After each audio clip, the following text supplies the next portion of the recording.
Thank you for listening to the Dog Trainers Podcast, a podcast created by dog trainers for dog trainers, or anyone who's ever fallen in love with man's best friend. Definitely. And shifting gears a little bit toward, I want to talk just a little bit about the first book before we dive into the second book.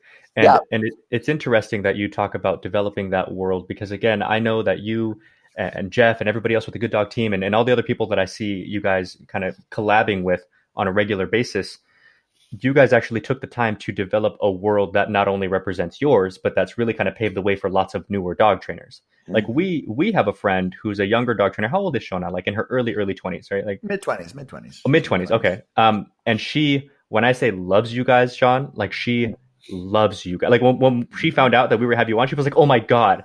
You know, hi Shona. That's sweet. That's sweet.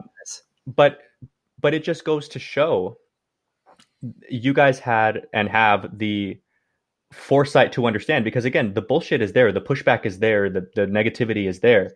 And yet you guys, I'm sure you do realize just how impactful this can be, because Shona is like a friend of ours in LA, but we have trainer friends who are on from Dublin, who are on from Ecuador, who are on from, you know, and they're all like, you know, hey guys, so the market out here is just so different. People are not at all okay with e-collars. People are not at all okay with correcting dogs. Mm-hmm.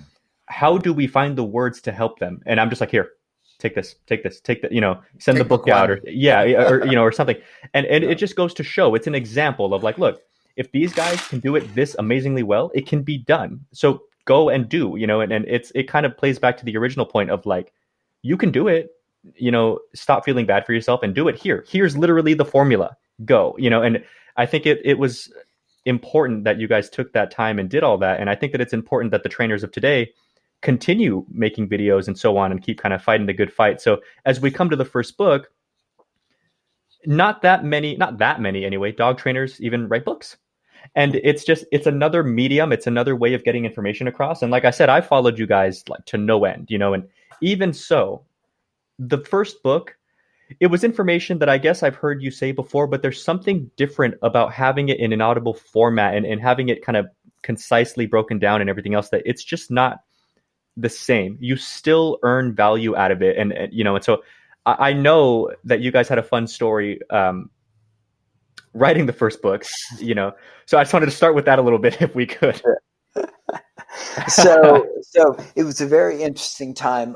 Laura, who was my assistant at the time and was doing the whole book design, she was, I don't know, 9 months pregnant. Yeah. So she's like trying desperately to put it together. And I was tackling a bunch of other stuff. And so we didn't know what the hell we're doing. We're like, put out a book. Why not? And so, you know, we figured we'd proofread it ourselves and it came out pretty good, but there were a lot of errors, a lot of typos, a lot of mistakes, a lot of things like that. And so then that was the first edition. And then we went back and we sent it out to a professional editor and they tidied it up. And so we did all that. But the funny part is that before any of that, because we always do things backwards, including this book, we recorded the audiobook first. So I was down in New Orleans at my friend's audio recording booth, and we were going through. We had the first copy of the book, and we were sitting there going through it. And luckily he's incredibly talented. He's very educated. He's great at sentence structure. He's great at problem solving when you're trying to find the way to enunciate something in an audiobook, because to me, I thought that would be an easy thing until I tried to actually do it. And I was like, oh, this is a skill set unto itself.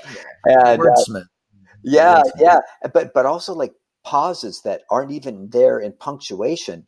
And I'd be struggling and he'd read it back smooth and he'd be like, so when the dog comes up to the other dog, it's time to, but those commas might not be there, you know. Right. He's just injecting them. I was like, well, why didn't I think of that? Like, you know, so anyways, Michael Zients, who runs Airlift Productions down there, he actually helped me, and God bless him. We went through the first audiobook or the first book and started recording the audio. And as we were doing it, we were like, oh man, there are typos everywhere. There are sentences that repeat. There, like and not to be dramatic, but it was heartbreaking. You've spent all the money. You've already purchased 12,000 books, whatever the hell it was, and put a ton of money into promo and everything. And you're like, oh, we didn't quite get this right. And so what ended up happening is that the audiobook, we rewrote it on the spot. Me and Michael, who's way smarter than I am with grammar and things like that. And so the audiobook isn't exactly like the actual book, which is kind of fun. That is cool. It has some makes it special. Stuff. Yeah. And better compared to the first. It makes more sense. And then so we did that. And then released both.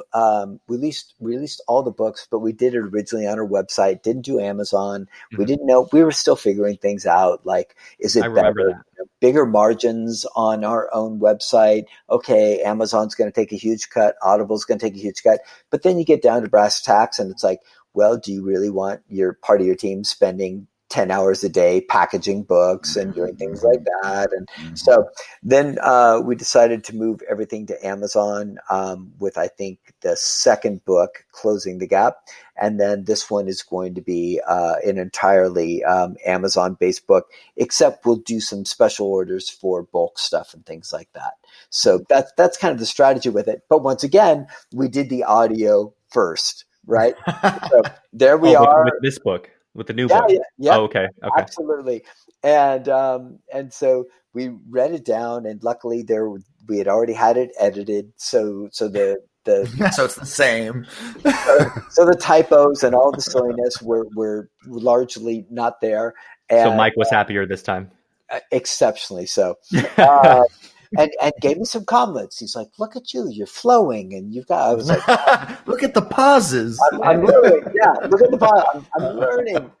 And so, anyways, we got that done, and then the Kindle book is just about done.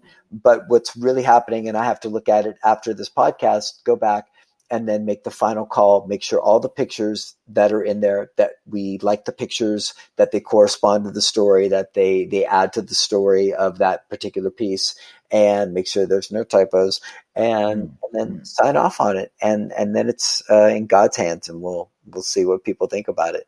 That's awesome, man. And I think one huge thing about that first book, and I'm sure the second book will be the same way, is,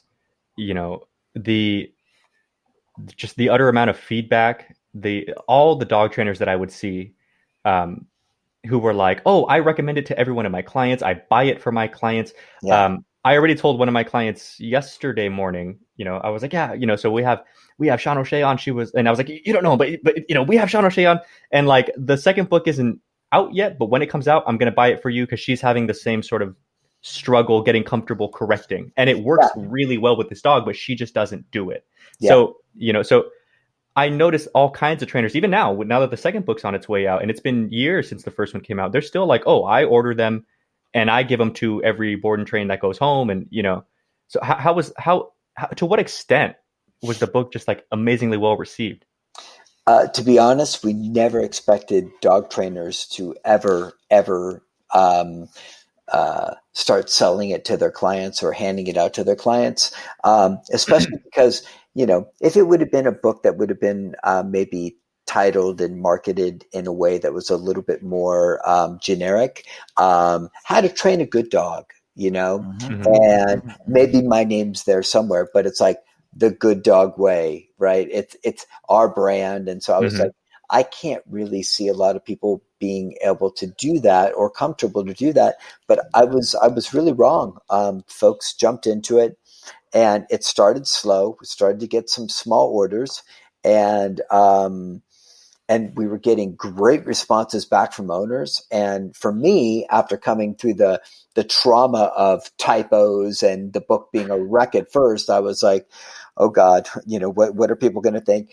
And it ended up like, from the owner perspective, it really started it it's kind of like our gig. We don't do anything where it's like shot out of a cannon, like whether it's our DVDs or anything else. We don't just like go, it's really kind of a slow build, and we do our thing, and hopefully the quality's there that people talk about it and it continues to grow. And if it's like anything else, if the value's there, people will find it and they'll tell family, they'll tell friends, they'll tell clients and things like that. Me and Laura, when we originally did, we just thought it would be another product that might add like a little bit of revenue and maybe help some folks out. But then we saw trainers handing them out, and then we thought, well, what if we started handing them out? And then we started getting feedback back that, wow, we read your book and total game changer. We're thinking differently. We understand what we're doing wrong. And as I mentioned, it's a book of missing pieces. It's all the gaps that you have in your thought process, maybe in your application or your execution of something. It's really great at filling in those gaps. Can I read you something? I grabbed my phone twice, and it's not because I'm being rude, but I had to write the back cover yesterday, and so I won't give you the whole thing, but it just says, like Volume 1 before it, this isn't your typical dog training book. If you're looking for step-by-step training protocols, you won't find them here. What you will find are many of the missing pieces of the human-dog puzzle. Pieces that somehow have been overlooked again and again. Think of this as a human and dog decoding manual, a simple but profound guide to tackle what standard training books often miss: the why behind your dog's behavior and your own. Because without understanding the why, the how of training is severely undermined, if not completely useless. And it goes on. It says, it says a bit more of what you said down the line. But it was just funny when you said that. I was like, did he read this? That sounds familiar. Well, remember, I told you, remember when you think a good idea was your idea, but it was really someone else. we're all just sharing them around. They're all just floating around. It's all in the ether. Well, let me ask you this then.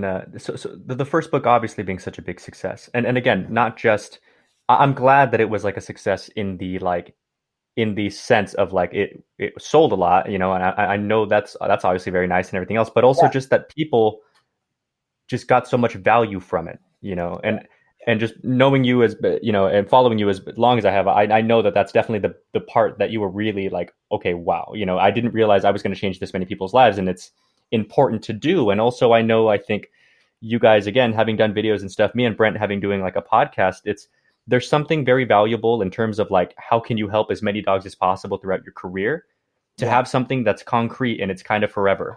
So the book now is done and you can move on to the next thing, but the information isn't lost. You don't need to go back and have these conversations again. And, it's there now. So what was the biggest inspiration, would you say, to write the second book?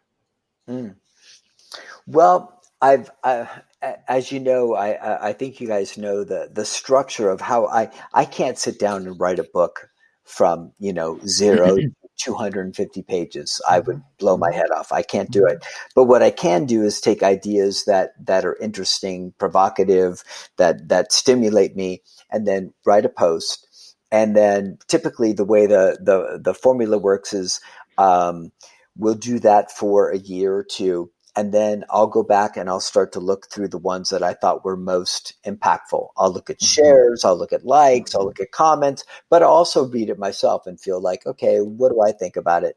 And then what I'll do is we'll save all of those. It's a very time consuming process. People think we're like, he just puts out his blog and it's all done. I'm like, boy, do I wish that was the case. Right. So then we take all the pieces. We have, tons of legal pages, where it's like, this one, and then we grade them all through 3 or 4 different people. Everybody grades them.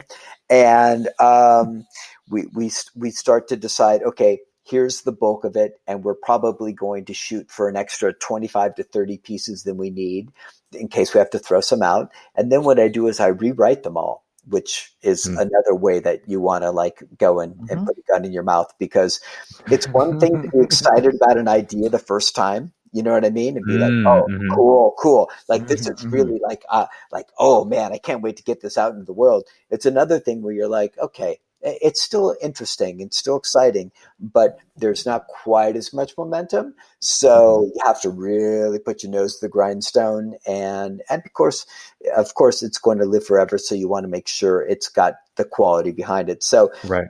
that's basically the way we do it over and over again, is that over the course of a couple of years, I write, pieces, blog posts, quotes, whatever it is, and then we put them all together. And then as a team, we decide what's going to be the best, what's going to be helpful. And I had Shelby and Marta in New Orleans, who are trainers down there. Mhm. And basically, I couldn't look at it anymore. I tried. Too close. I tried Yeah. for a year. And after a year, I was like, I don't want to look at it anymore. I can't deal with it. And I said, Shelby, Marta, you guys are tasked with deciding, for better or for worse. I promise I won't fire you, but for better or for worse, you guys have to figure out what's going to go in this book. And so they did, and they based it on what are the questions we hear the most from clients? What do they typically struggle the most? Which is great because they're on the ground floor with it, And so we did that. And for me, the concept is like, I'm not going to be around forever. And I probably won't be training dogs forever. So my goal is to try and get out everything that I know or think is valuable and get it out into the world. So by the time I want to step back, if I want to retire, if I want to go do something else, that I can feel comfortable that I didn't, well, for one, really morbid, I didn't go to the grave with any of the ideas, right? But I also didn't just selfishly hold on to things that could help people. Exactly. And so there's actually a third volume that will eventually come out, and that'll complete The trilogy. Yeah, and we'll hopefully do a box set on that, and that'll have a little bit more of a training concept, which was originally supposed to be in this, but then the book got too long, so we're going to do the training in a separate section. But that's kind of the whole thing. Is like, all right, we each wake up and we've got a certain amount of time during the day.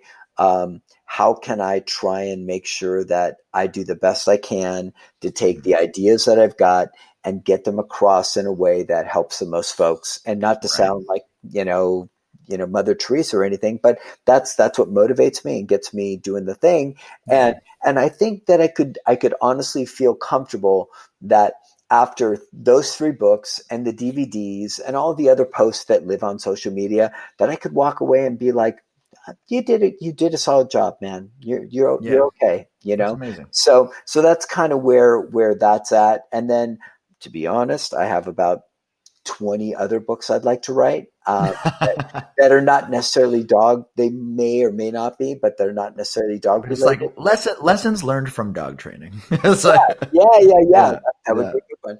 And like dog owner survivor guide, dog trainer survival guide, things like that. That'd be fun. That would be a fun one. Yeah. So there's a lot of different things I could jump into. But I think the last one will close the chapter on this concept. And I think we've encompassed enough of it for it to be, if you dive in, do your work and really study it, you should be in a pretty good space as a dog owner. So that's kind of quick question. So there's going to be 3 volumes. There are currently 2. Well, there's one, but there's one about to be.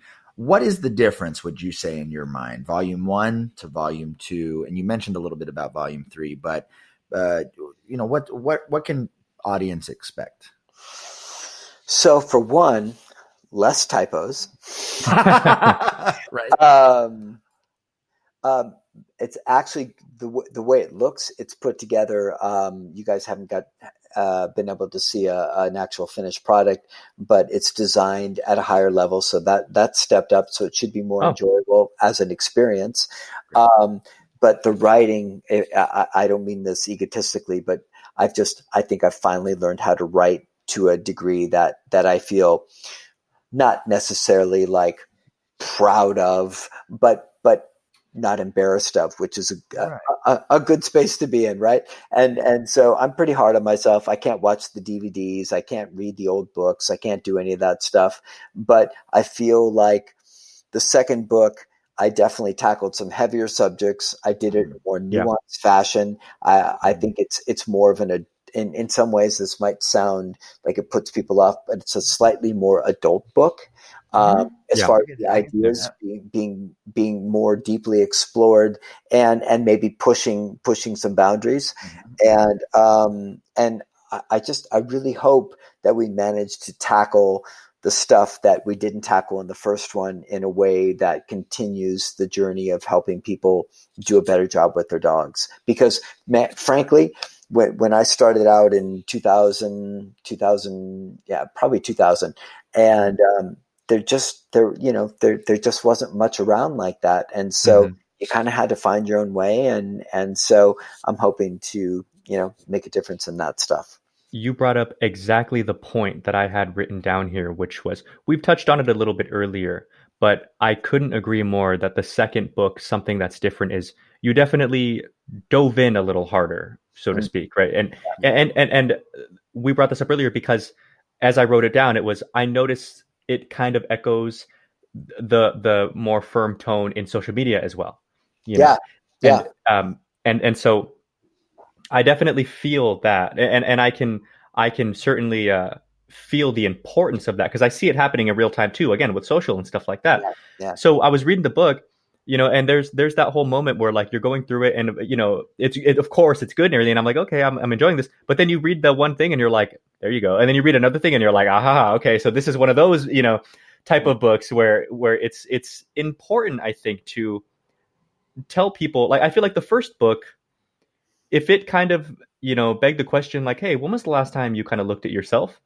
This one was kind of more like, hey, look at yourself, and in a great way, I wanted to bring that up, that it is funny that you can kind of feel the organic shift. And by the way, like people that do these kinds of things, like podcasts, YouTube videos, books and stuff like that, I personally find that there's the kind of person that gets nervous about it. Like they want the first book to be just absolutely perfect. And I can appreciate that because it's your book and there's that pride in it. Like I hate watching our old podcast. But at the same time though, from an onlooker's perspective, it makes it so special to be able to go through the journey with you. And I love that I can feel the more adult version of this book because it creates that timeline as a trainer of like, man, this many years ago, this other book changed my life. And then this other many years ago, it's funny that Sean is kind of on this kick because I've sort of been finding myself in the same place. I don't know if that means it's because society is just pushing us all like in the same direction as dog trainers or whatever's happening, or if we're just kind of in tune, but like it's so cool to be a part of the journey. And I think part 3 is probably going to have a super similar feel to it. And I would imagine when the second book actually drops, a ton of trainers are going to write you with that same sort of stuff. Yeah. I'll be curious to see if it alienates a lot of owners, which it might. I think the first one was my fiance says first one was great, but it was just a little soft and a little easy going. Okay. And I totally agree. Which I think was good for an introduction to who you were. Yeah, and you could be 100% right on that. Like you don't want to come out guns a blazing and be like, like you suck, you suck, your dog, and So I definitely had to kind of find my footing, and then as I moved through it, I becoming better with writing and also, but far more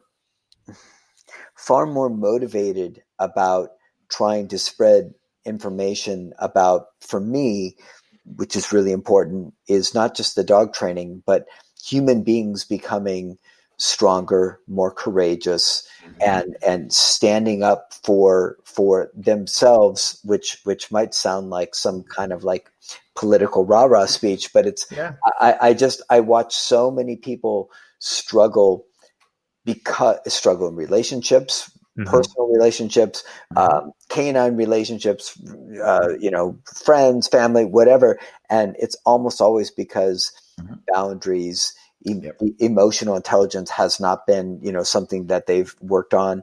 And so it's kind of a kick in the ass to say like, come on guys, let's all move a bit forward on this. And so it's definitely got a firmer approach from that. And I'll be curious to see if there's pushback on it or if it's embraced. And I honestly don't know until it comes out how people are going to feel about it. So, question for you. Yeah. Was the book intended to be read in any specific order? Like were the chapters purposely put in? Because I've been reading, obviously I got a book 36 hours ago and I obviously couldn't read all of it. Yeah. So what I decided to do is I decided to go through the table of contents and I just picked the coolest sounding chapters, and it's such an easy read, right? Yeah. Yeah. I guess, was it intended to read in a certain order? No, actually. Cool. And so Seth Godin, who I'm a huge fan of, and he's really inspired. If you read his blogs, you'll see a lot of similarities and a lot of things vibe wise. We tackle very different subjects, but he did this book called It's Your Turn, and he designed it himself, top to bottom, all the pictures, all the design, every single thing. I don't think there's any page numbers, and it's like we borrowed heavily from him in the respect of like fonts that are big, colors that a little more playful, a little more interesting. And the whole point for me was that I wanted a book that was good looking, that was simple, that was profound, hopefully. And I don't want to use that word and make it sound like too like cocky, but valuable might be a better word. And then that you could open it to any page. You could have it on your table and just go da da da da da. I love that. Oh man, because I struggle really, really hard with reading books, especially like I'll read the first 20 pages and then I'll be like, right. So I get you. I struggle real hard with that. So what I try and do is make sure that the books feel not too big, that they're easy to read, but not dumbed down, and that you could go through any page, because that means like, hey, because people can feel like I read the first chapter, but man, I've got 8 chapters to go. And then they can feel like, okay, I'm not going to work through that. But if you could just go to any page, then I felt like that might be more helpful for people. And it was great. I mean, like when I was reading this book, like, is it okay if I read some of the chapter names? Yeah. Is that okay? So I think it's hilarious because getting to meet you, via this podcast and getting to hear how you are, it's funny because I can hear the thoughts of these. So he has chapters called like Turning Babies into Monsters. Right? Yeah. like that's hilarious. He has one called like the Zombie Apocalypse, right? And it's pretty good stuff. Like when you go into it, Creating Brats, which is a great one. Let's see, if you're rewarding crappy behavior, you're going to get more crappy behavior, right? I think it's just so colloquial and like easy and like that was a tough one because I was like, It's this one a little harsh, the crappy behavior. It's like I couldn't find a better word for it, but I asked everybody, they're like, "Nah, it's okay." And I was like, "I think it's okay." I like this one. If you've got babies, you've got tantrums. Yeah. That one's really dope. Yeah. The zombie one I think was my favorite one too, actually, because I finished the book just earlier today. Sorry, again, we got it so I was kind of like slamming through it. But you know what? A couple things that you talked about, like, I don't think that like the writing wise, this is something that you should be anything less than proud of, because number one, and the first one too, though, I thought, well, actually, to be fair, I got the Audible of the first one. So like I've seen photos of the tangible book inside. And I think the first one, if I'm not mistaken, it had like different fonts and things going on too. But just hearing it, I can tell that it was similar in format to the second book, actually reading this one. With that being said, I know you were talking about like your writing and stuff like that, but to me, like we talked about, I don't really listen to Audible books unless the author reads it. There's no better compliment in my mind as to like when someone writes something, if you know that person, it sounds like them. Like I can read the book and hear your voice saying these things, and I think that was perfect. I can even imagine like how you would say the things that you're saying, and in that respect, I thought it was spot on. I actually kind of really enjoy the the process of the book in that it's almost like, I don't know how else to describe the format other than it's almost like scripture. It's just like a bunch of small points, you know? And I can understand now your intention of like, I just want somebody to be able to open it and wherever you are, start and you're good, you know? But it other than being an easy read and just very like accessible, if that's the word, you know, approachable, it does find a way to like, it is less daunting and it is easier to digest, and it does make a lot of good points. And a lot of times too, it avoids the need that people can have sometimes in writing books to be like overly wordy. You don't always need all that, you know. It's just kind of like, here you go, here's a little like page and a half description of this, and then on to the next one. Because you read one, it's short, and you're like, oh, I'll read the next one. Yeah. Okay, I'll also read the next one. Right? It's like a, in that sense, it doesn't progressively get harder. It just stays easy the whole way, and you just feel good reading the whole freaking book. And to be honest, that was such a big point for me because, like I said, I struggle. Like I feel like any book that's over 200 pages should be outlawed. And right. I'm hoping to keep this under 200. And but for me, it's like that was the book that I would like to look at. That was so I was being very selfish. I thought it would work for other people, but it was really like, that's how I would want to read a book. And I love the idea of like, okay, today I wake up, open it up, read this passage. Okay, now I get out of bed and do my thing. Rather than like, I'm on chapter 3 and I'm 12 pages in and I'm never going to finish this and I hate myself, you know? Right. And like most books, you know, beginning, middle, end, there's an arc. You got to kind of wait and go through the chapters to get to the good stuff. Every chapter is the good stuff in this book. That's you know what I mean? And there's nothing. Go ahead. Oh, I'm so sorry. So I do agree that this is an excellent book cover to cover, but I just want to point out, if I can, a piece that was just like, well, boom, that I think, you know, this is, I don't know if this is weird to say, but like, you know, having followed you for this long, it's like when I see the book and it's like, wow, this is just really good. Like I'm proud of it too. I don't know if that makes sense, but here's a moment that I read and I was like, okay, you put this in here. I'm really happy to see this. And it was, if you're struggling with your dog, it's time to ask yourself a serious but simple question. Are you a force to be reckoned with or a force to be negotiated with? And all the passage that comes along with it. And I'm kind of sitting here as a trainer, like, are you, like, you know, and it's you know, it's a fascinating thought, and I can appreciate, like, I'm sure that had a second thought to it, like, you know, but ultimately, obviously, you thought it was worth putting in the book, and I couldn't agree more. And you know, and it's fun because, again, like, I think you're kind of right that people should be a little more brave with putting information out there, and, you know, because it is helpful. It's not just like utter nonsense. It's very good. But it dares a little bit more, which I think is important. Yeah. It's I think it's a scary thing anytime anybody decides to like try and put out a book. So I get that, but to put out daily content of your best ideas, what you've seen with your client, why they struggled, what solutions you found, what solutions you continue to find, what you're thinking about, like that stuff to me, there's such a low cost, barrier to entry. Yeah, there's such a low barrier to entry, and there's so little fallout from it. If some people don't like it, just get rid of them. But right.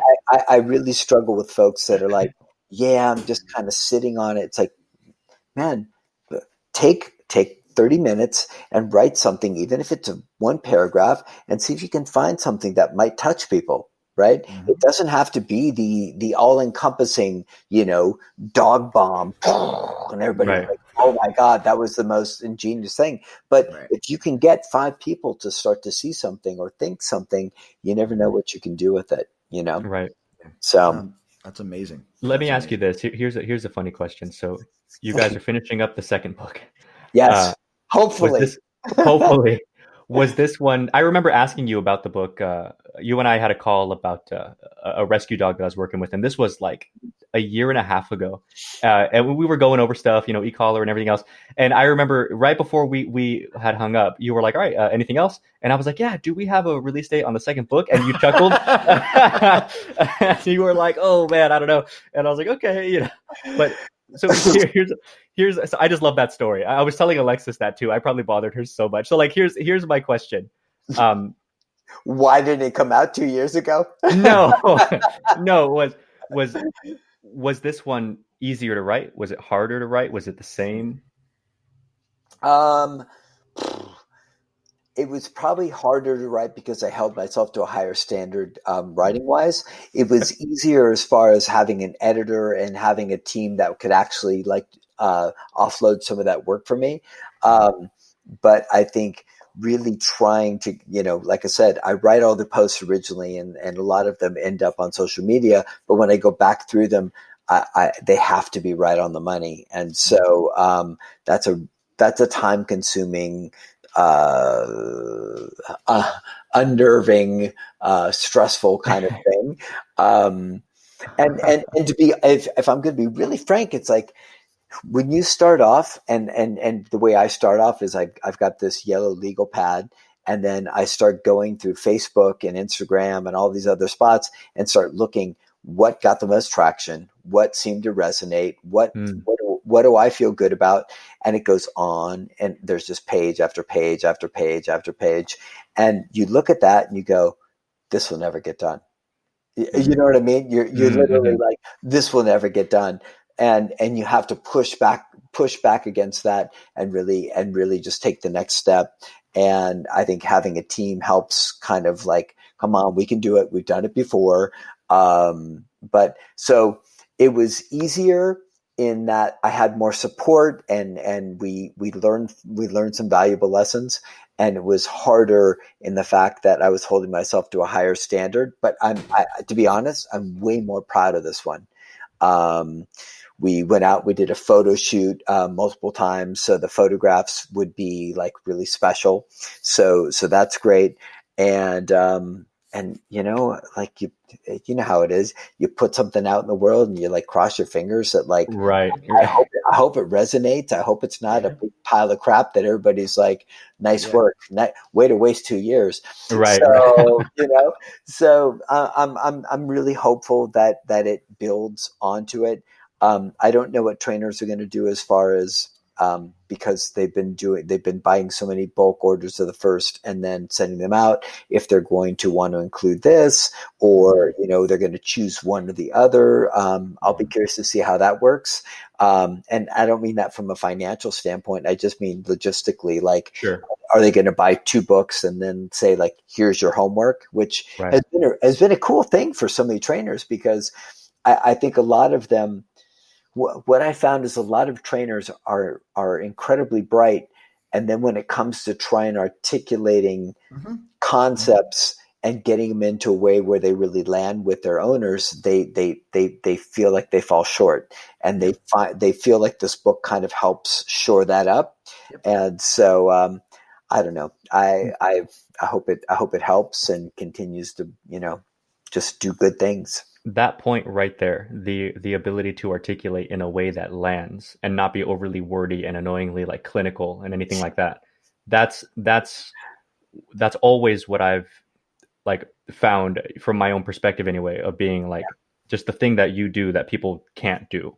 I've always thought that that's like among everything else, don't get me wrong, but like that's something that makes Sean O'Shea truly special to me, at least, and I think that I know exactly what you're saying about like people have a technical skill set, but teaching and explaining is a whole different skill set, kind of like a business, right? Yeah. I tell people all the time, like training dogs and running a dog training business are not the same thing. And I liken to just whatever examples I have, like in my personal life, like a big, I'm a big sports guy. I'm a big like jujitsu guy. And I'm lucky, like here in Phoenix, there are some amazing guys, like a huge lineage in their belts and all that good stuff. But sometimes you can find a guy with all of the accolade, all of the trophies and everything in the world, and they just don't explain things right. They'll have a guy in one position and they'll make sounds like, okay, so you're here, and then boom. And then now the guy's flipped over and you're like, yeah, but what is boom? I didn't see what you saw. I'm not a black belt. Like I'm not, so you have definitely that way about explaining things. And I can't imagine this book not being just as like sent out to owners. I think it would be weird if they didn't. I would imagine, like, I can kind of see the logistical issue. Like, do you really expect owners to read 2 books now instead of 1 and all that good stuff? Right. Yeah. I wonder if you guys have plans in the future, maybe for like a Cliff Notes, like middle ground, like, or something. Yeah. But good question. Yeah. I would like to see it both. If you when you do the whole 3 volumes, I'd like you to put them in sections, like bullshit that humans do. What like being insecure with your dog. Well, so that way, as a trainer, I could be like, I'm going to send this to my owner because that's what she needs. Right. Yeah. Right. You're like, why did you buy me a book saying bullshit that owners do? Like, what are you saying? This is hurtful. This is hurtful. Please. Yeah. No, that's yeah. Keep going, Mario. No, you're good. So anyway, let me shift gears a little bit. So the second book, and we've already talked about the possibilities of the third book at some point in the future and what that may look like. Yeah. And again, you've got all the supplemental stuff. The DVDs were really good. The prong collar one is cool. The e-collar, I love the how you guys managed to use the GoPro to see the e-collar. And I love the little like boop, boop sound that you would use for pressure on, pressure off. Yeah. And that was really creative. And what's next for TGD? Good question. We're, like everybody else, trying to battle everything going on with 2020. Right. So there's no doubt that business is slower than usual. So we're trying to make sure we keep things lean and mean and doing everything we can to keep promoting and keep things healthy. And as of right now, we're hanging tough. I mean, there were some worrying moments back in like March, April, May, where it was right when everything shut down, hanging by a thread. And so now we're just really working on trying to keep trying to keep moving forward, and fingers crossed that things go back to some kind of I don't want to say normal or mellow, but that we get to a place where commerce and people trusting spending money and feel safe to do that is something that comes back.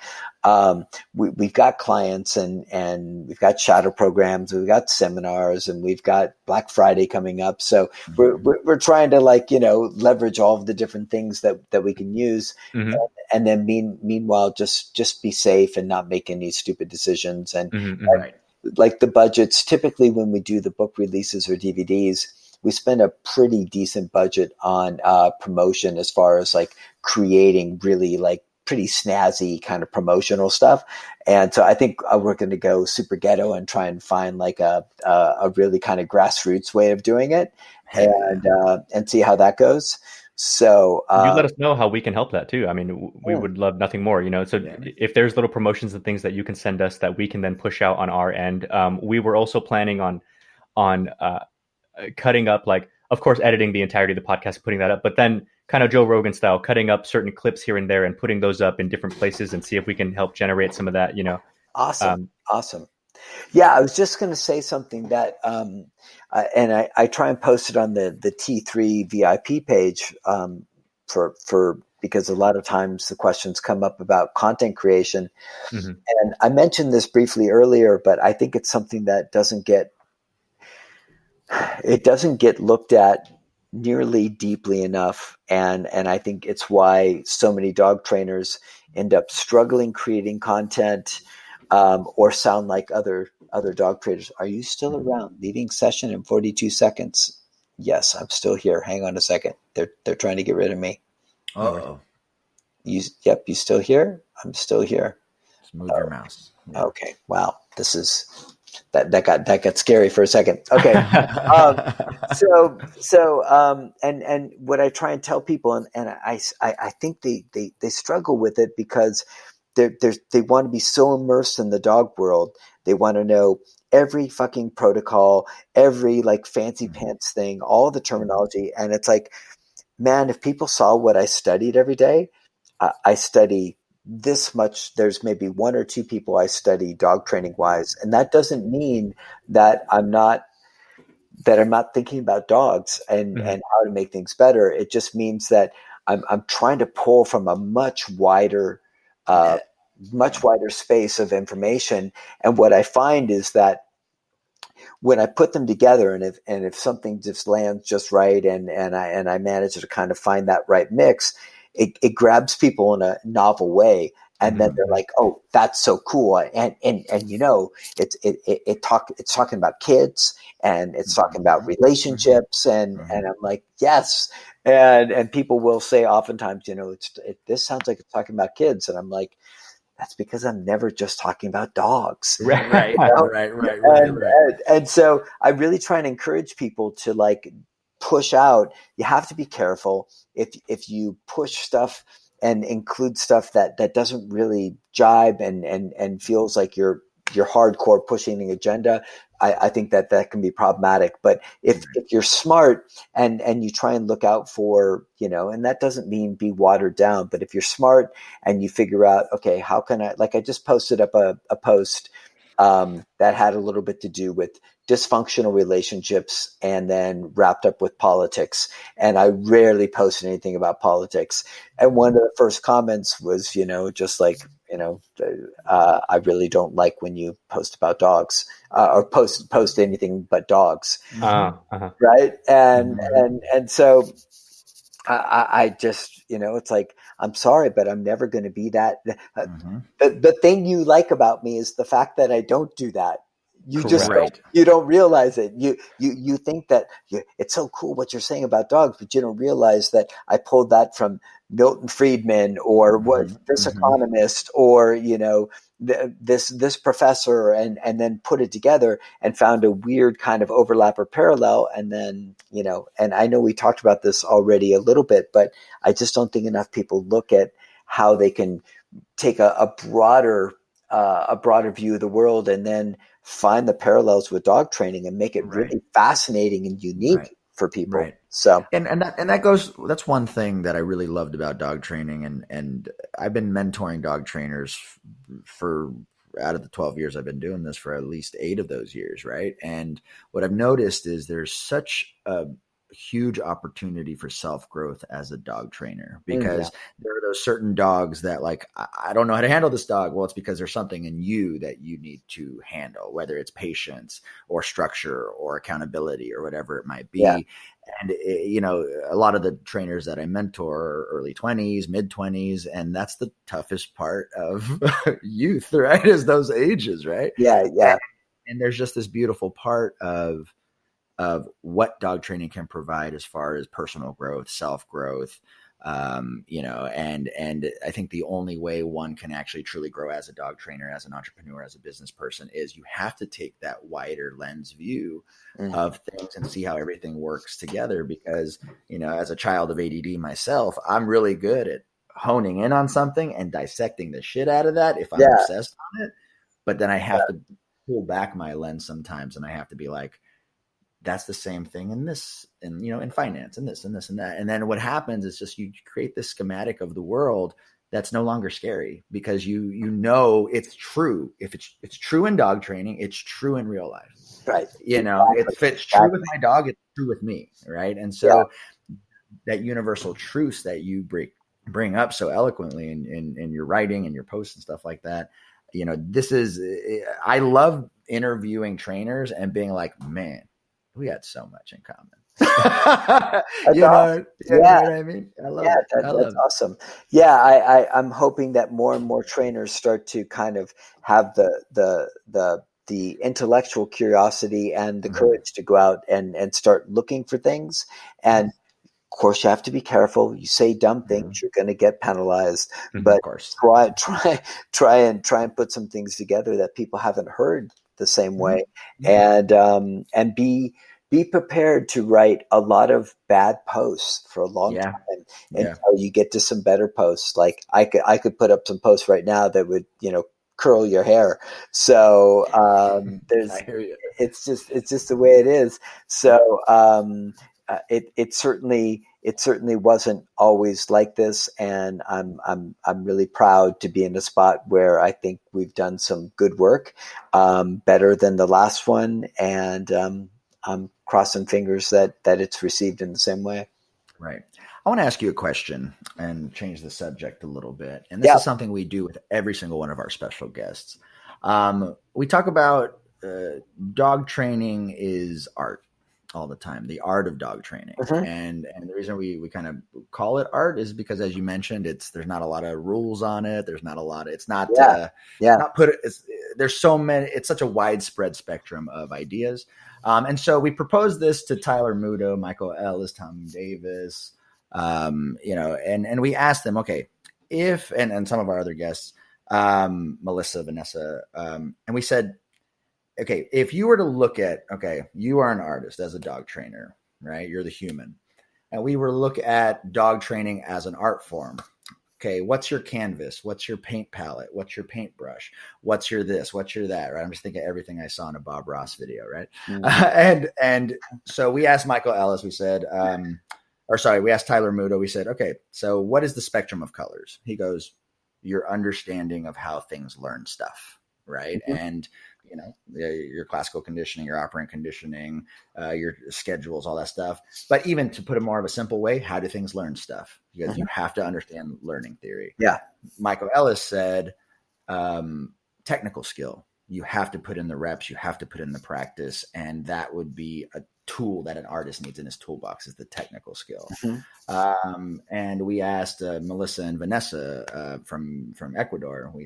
They said honesty. You need to have honesty, and you need to tell people, you have to be honest and don't sugarcoat shit. Right.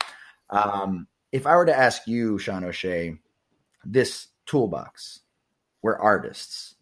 What is it, do you think, that's really, really important in dog training that you would add to this artist toolbox? Oh, man, tough question.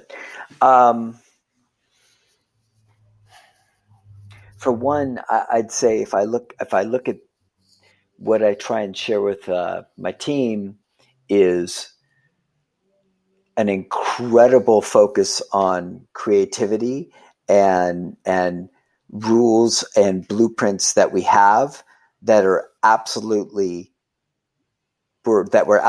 ready to augment, break, toss out the window, right? So we've got a blueprint that we know works really, really well, and we will change and break our rules in that split second, depending on the dog.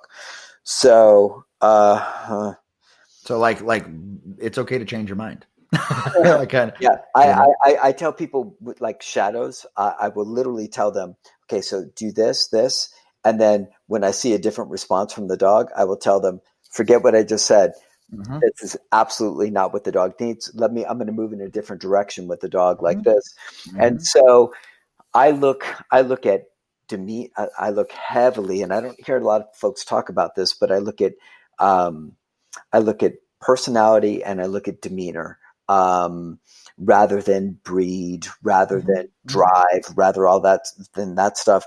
And I'm looking for, what is your attitude underneath all of this? Because if I can read your attitude, I can really help serve you. And what I mean by that is that if you are a pushy, bratty, strong-willed dog, then you're going to need something different from me to serve you, to be able to help move you in a different direction. If you're a cupcake dog, I absolutely have to pivot that 1,000,000% in order to best serve that dog, not overwhelm that dog, not freak that dog out, and get that dog to feel confident and comfortable. And then anywhere in between there. And so, for me, I bring dogs out, we spend some time, and I'm looking for subtle signals. It sounds funky, but I'm looking for subtle signals of your personality. I'm looking for eye contact. I'm looking for body motion. I'm looking for all the little dance moves that you make that are going to reveal to me who you are. And I'm going to then try and leverage all of the best stuff that I think in that moment will help you. And I will be prepared in that moment that with my best idea, that if I don't see what I'm looking for, I'll jettison it immediately and start moving into something else. And so creativity, everybody says train the dog in front of you. So that's a bit of a cliche, but for me, it's really about like, what's the attitude? What's the demeanor? And that should give you a lot of information, because if you don't apply pressure to a dog, in my opinion, that's really got a lot of swagger, bitten people, really in a nasty spot, and you're going to walk them through the same kind of happy-go-lucky protocol for a lot of dogs, you're going to wind up with a dog with no inhibition towards biting, no self-awareness about maybe I should really think about the consequences that might be attached to my behavior, and so on and so forth. So I try and make sure that, and I've said this a lot of times, and it can be a controversial statement, but it's like, for me, I view high quality dog trainers as dog trainers that can be dependent upon the situation and the dog, hard as fucking nails, and simultaneously, or within the next split second, depending on the dog, soft as a feather. And then move back and forth depending on what you're getting from the dog, because dogs will push in all sorts of different directions. I mean, yes, you can get your linear dog and a super soft, easy one, but for the most part, you're going to see a lot of stuff.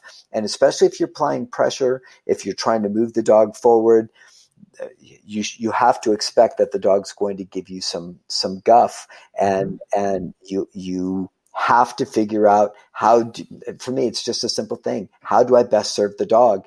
And if you are because we get a lot of hard dogs here, if I'm going to treat a hard dog in a soft fashion and build a relationship, which is another topic, based on softness, yeah, right, and based on individual relationship, which is a really critical thing that I don't think enough people talk about, which is like I've talked about, the danger of familiarity.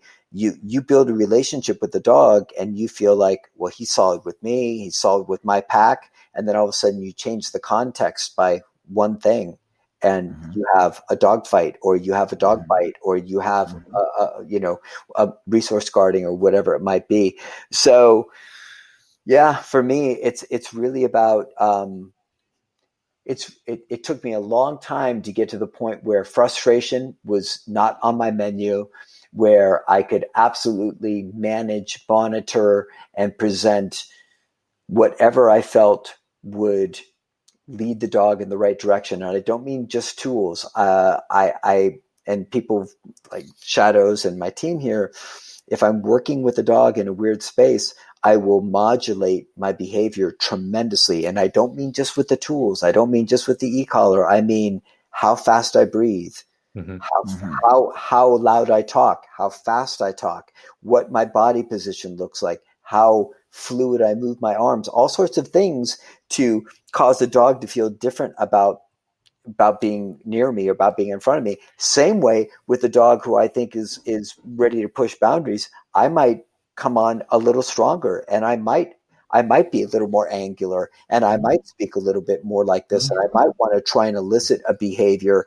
in order to address it, and then inhibit it in order to move the dog forward. So we're covering a lot of ground, but it's one of those things I don't hear enough people talking about. Stay dynamic. You got to stay dynamic is ultimately what it is. People for the most part I see are looking to build relationships in the way that dogs feel good about that individual trainer, and then they're expecting that behavior. Like I always tell people, you can't expect the world to give the dog the same 6 weeks or 4 weeks or 3 weeks of training and relationship building that you just gave the dog, and then expect the same results. The world is going to surprise the dog. The world is going to catch the dog off guard.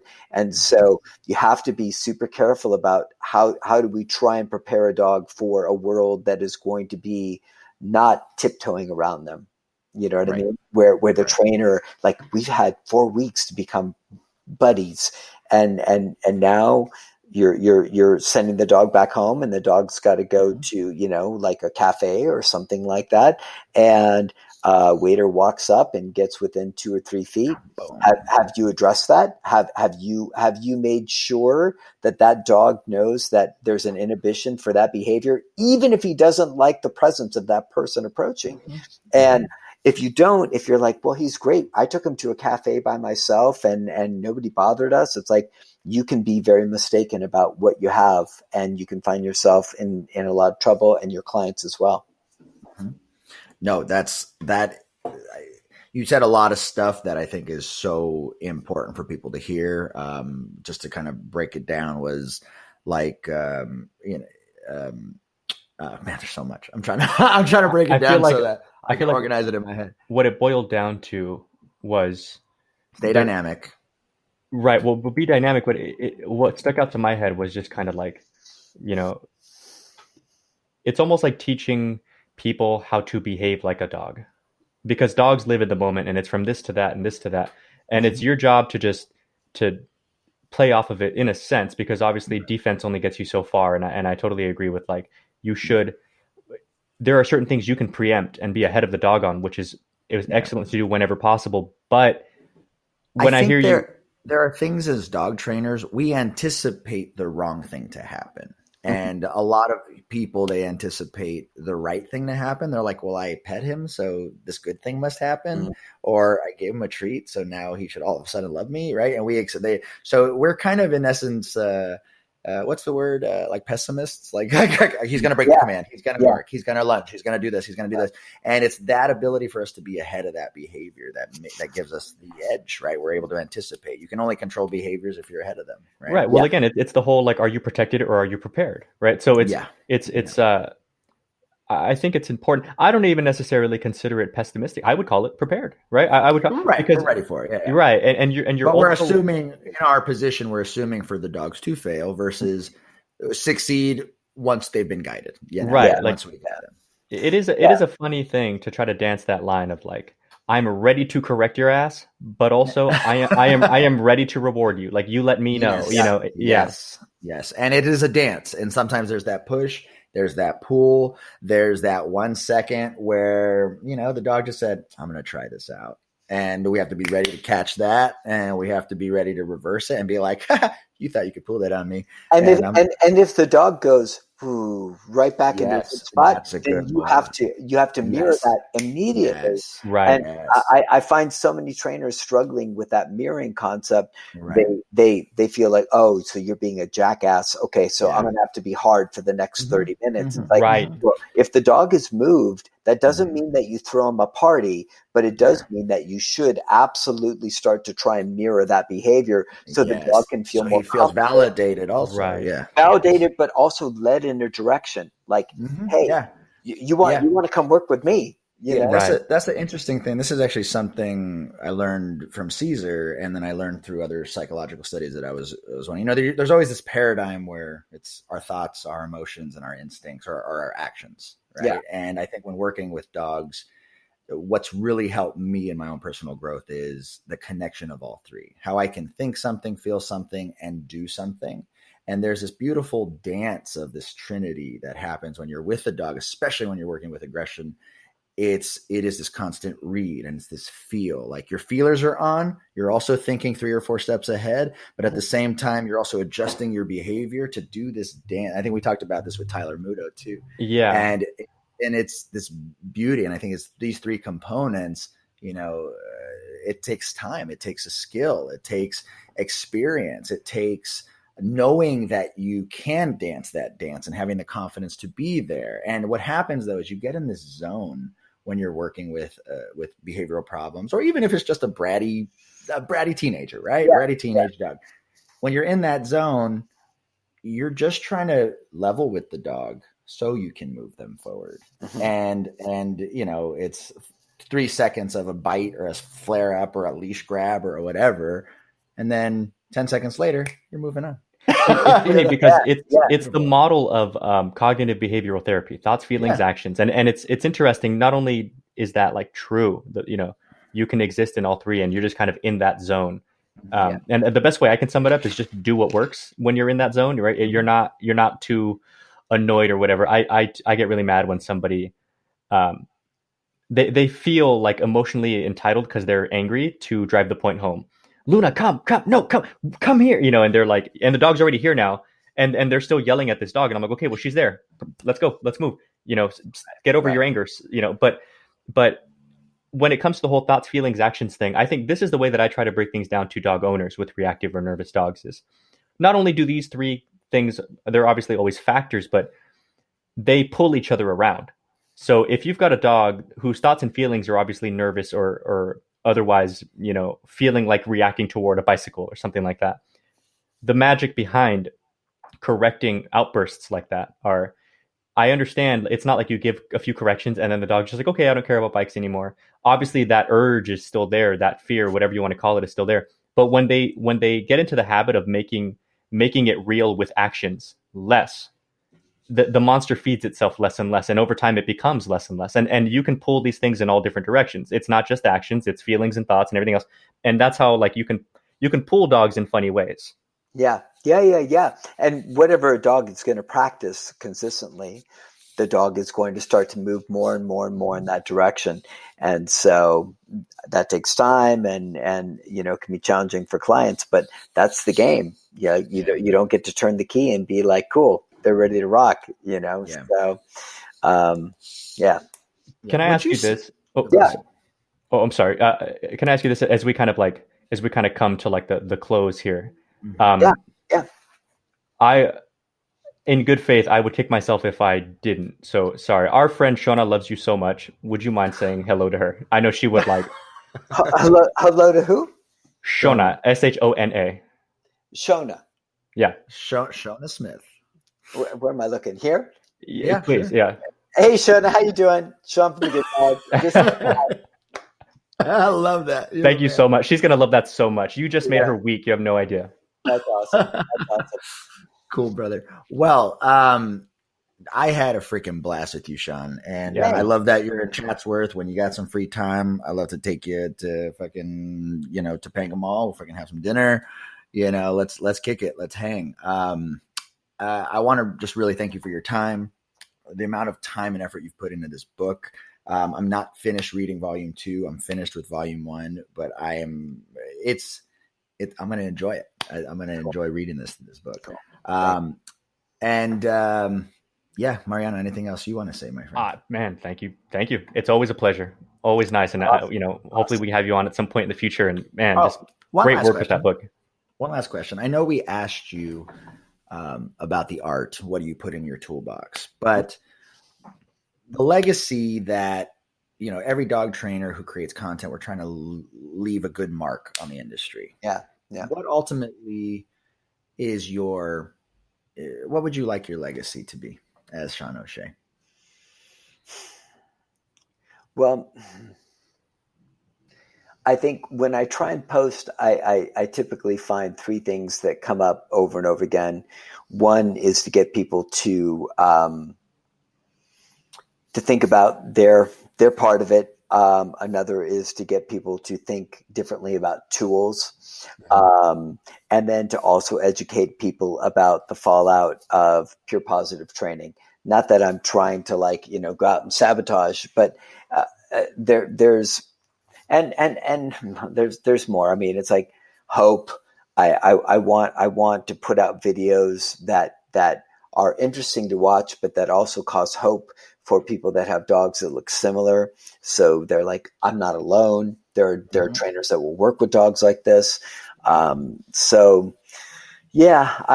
say if there was a legacy to be had, it would be that in the best way, I help some people understand better how to live with their dogs in the best way, and I could be pretty satisfied with that. And then the training is another part of the the craft and the contribution. And I feel pretty solid about that, but I feel like I'm better served and better able to serve people. And it's been a slow process of learning that through writing ideas and trying to get them to possibly examine things that might be standing in their way. So I'd say that would be the thing that I'd be most proud of. Yeah. And I think you're already on the trail.